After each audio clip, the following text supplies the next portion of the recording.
Olá pessoal, finalmente chegou a parte 2 falando sobre o nível 2. Não vamos perder tempo, vamos começar.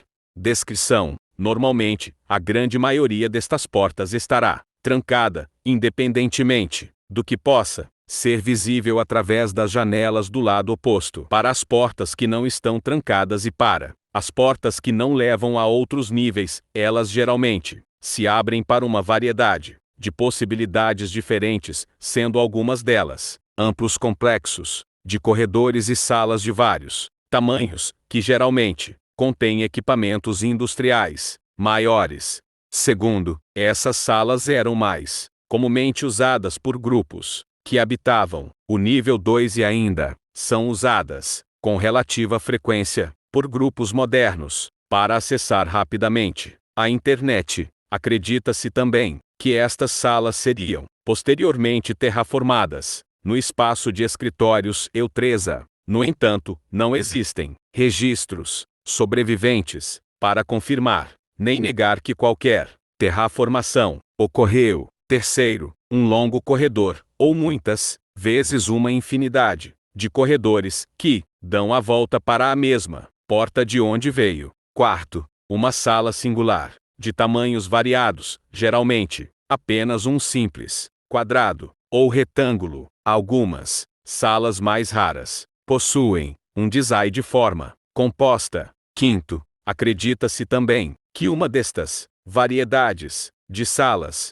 passou a ser, posteriormente, utilizada na construção do Office Space Eutreza. 6. Para a grande maioria das portas especificamente trancadas, e para um número ainda menor de portas com janelas embutidas à vista, para as outras extremidades dessas portas, será de um vazio totalmente negro. Na maioria dos casos, esta forma de sala é inacessível, porque a porta de entrada está permanentemente trancada. No entanto, especialmente nos anos mais recentes, durante a forte industrialização do nível 2, certas portas que anteriormente davam para o vazio foram desbloqueadas. Último, a área dentro desses vazios é um espaço infinitamente amplo e infinitamente longo que desconsidera as dimensões exteriores dos próprios corredores. Estes espaços são desprovidos de som e luz, o que significa que a única fonte de iluminação vem da própria porta, que fica no meio deste vazio como única forma de retorno. É extremamente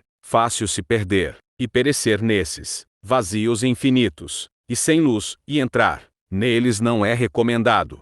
Bases, postos avançados e comunidades. O nível 2, durante centenas de anos, funcionou como uma espécie de nexo para vários grupos convergirem para uma área comum. Sua paisagem era, para muitos grupos, uma área decente para tentar se estabelecer, devido à sua natureza central em muitos níveis diferentes, muitos dos quais tinham comida e água, e ao fato de muitas pessoas entrarem no nível 2 diretamente dos frontrooms. A última razão tem sido muitas vezes um apelo aos grupos mais caridosos de The Backrooms para estabelecer bases, sinalizar e enviar voluntários para recolher os novos andarilhos para se aclimatarem ao seu novo e permanente modo de vida. O nível 2 tem sido o lar de demasiados grupos ao longo dos anos, para contar todos os grupos catalogados, desde o mais pequeno grupo de pessoas desorganizadas até aos maiores monopólios industriais, pelo que apenas os grupos importantes e dignos de nota foram listados. A máquina, com exceção de The Lost, que anteriormente residia no nível 2, incontáveis séculos atrás, os máquina são um dos primeiros colonizadores catalogados do nível 2. Inicialmente, começando como uma raça de entidade simples e animalesca, até 1000 acre, os máquinas evoluíram progressivamente para se desenvolverem sem ciência e ir além de seus simples instintos. A partir disso, The máquina começou a se espalhar e a habitar vários níveis em The Backrooms. Suas ocupações de níveis são anteriores às de The Lost, se acreditarmos em seus dados primários, e o mais importante para este artigo, sua casa principal ficava no nível 2. Uma área anteriormente habitada pelos máquina, retratada, com diversas ferramentas, diversas peças estranhas, deixadas pelo grupo, antes de sua extinção. Embora a máquina certamente tivesse em algum momento, um local definitivo para uma capital, de algum tipo nunca foi realmente identificado. Uma cidade abandonada significativamente grande perto da saída para o nível 811 foi descoberta, nos últimos anos 8 que poderia ter sido a principal cidade de Demaquina, embora sem nenhuma fonte primária sobre o assunto descoberta seja impossível saber. Os máquina, além de desmontarem todas as suas tubulações e maquinários, construiriam suas próprias residências dentro dos quartos e áreas, que ficariam atrás das portas. Se as portas tivessem sido destrancadas, o interior das salas teria sido completamente dissipado de qualquer mecânica útil que o grupo tivesse, que teria sido posteriormente reciclada em seus móveis, exoesqueletos, de metal ou em suas armas rudimentares para os materiais que eram apenas dignos de sucata. A queda final do Demaquina foi devido à drenagem de recursos do próprio nível 2. Nos 200 anos desde a queda da máquina, a Level 2 gradualmente veio a regenerar suas máquinas esgotadas, embora o processo de cura tenha deixado inúmeras novas máquinas da Level 2 em estados desconectados e muitas vezes não funcionais.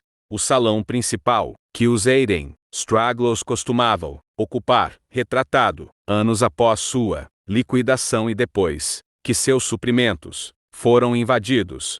Os retardatários que ajudam, entre 1995 e 2013, um grupo pequeno e de curta duração operado por aproximadamente 35 indivíduos administrou um grupo temporário de realojamento e educação, projetado para abrigar andarilhos, que chegavam ao nível 2 diretamente dos frontrooms. Uma vez dentro do acampamento, os vários líderes do grupo que estavam todos nos backrooms desde 1890 ajudariam a educar os indivíduos sobre várias propriedades dos backrooms, como suas entidades, seu vasto catálogo de níveis, os vários objetos que os indivíduos podiam encontrar, e até mesmo alguns outros grupos a serem observados, que existiam em outros níveis naquela época. O objetivo de longo prazo do grupo era ajudar indivíduos recém-cortados a encontrar seu caminho através dos backrooms com mais facilidade e ajudar a remover a curva de aprendizado prática e perigosa quando se trata de viver fora de qualquer grupo. Para complementar seu ensino altruísta, os Eden Stragglers também alojaram indivíduos e deram-lhes pequenos trabalhos, como catar lixo com professores treinados para coletar suprimentos do nível 2 e de outros níveis vizinhos. Nenhum residente exceto seus professores permaneceu na base por longos períodos de tempo, já que os estágios finais de seu processo de ensino consistiam em deixar seus residentes saírem para os bastidores mais amplos, com conhecimento suficiente para sobreviverem por conta própria. Durante o primeiro ano de existência do MEG, os Eden Stragglers foram invadidos por um grande assassinato, Rio 12 de cães de caça. Como muitos dos primeiros membros do MEG eram originários dos Eden Stragglers, os dois grupos tinham uma conexão muito estreita entre si. Os seguidores de Jerry, embora não tenha uma presença importante no próprio nível 2, a base principal dos seguidores de Jerry pode ser facilmente acessada através de praticamente qualquer porta do nível, de forma bastante obscura. O MEG ocupou brevemente uma pequena seção do nível 2, originalmente criada para atuar como uma base secundária para a base alfa do nível 1. O BNTG, como um dos maiores habitantes do nível 2, o BNTG ocupa o nível desde a sua criação em 2016. Principalmente, a principal base de operações do grupo tem sido dentro do Office Space EU3. Imagem recuperada do banco de dados do BNTG, que se acredita ser uma imagem do Office Space EU3 durante sua suposta construção. Entidades. Pause para ler. Entradas e saídas. Entradas. O nível 2 é mais facilmente acessível a partir do nível 1, atravessando quaisquer corredores que pareçam durar mais tempo do que a maioria dos corredores do nível. Saídas. As saídas mais conhecidas, mais fáceis de encontrar e mais comumente usadas do nível 2 vêm na forma de saídas para o nível 1, nível 3 e, muitas vezes, até mesmo para o nível 4.